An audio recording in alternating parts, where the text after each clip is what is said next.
The BAPCO central IT. 2026 show is now closed. We're finished. Today, We are. look forward We are. to seeing And it- you in Liverpool next year. Please, can I ask all visitors to make their way to the exit? Where is Thank it next you. year?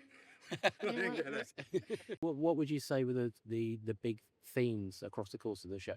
Yeah, we've just discussed ESN and I actually really enjoyed the sessions this morning, which I was chairing.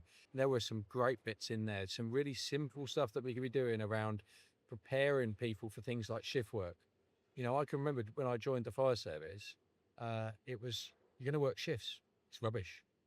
That's your training. And actually, here we've got, we've got colleagues from Iceland coming over here and saying, we're actually spending a week preparing people for what shift work's going to be like. right. How much foresight's in that? That's brilliant. Matt mentioned it a second ago about the call to action. For me, that's really important. Every single one of us, all of our members, they're clearly members because they're advocates. So on that basis, go out, talk to your colleagues that aren't members, ask them why they're not, explain to them what BAPCO does, help them understand BAPCO, encourage them to be members. And of course, anybody that's in public safety, the membership is free.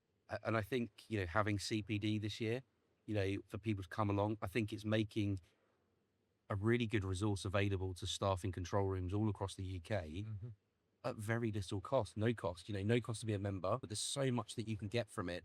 And it's really being able to develop some bright stars that are in control room. They're the future leaders in organisations, in the emergency services across the UK.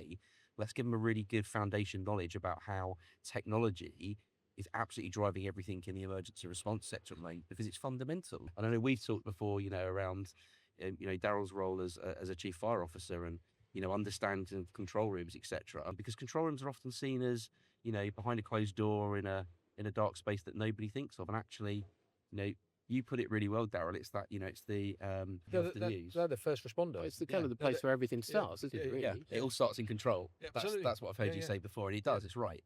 Yeah, all calls start with a control was the hashtag I used to use Yes. in the fire service. So Yeah.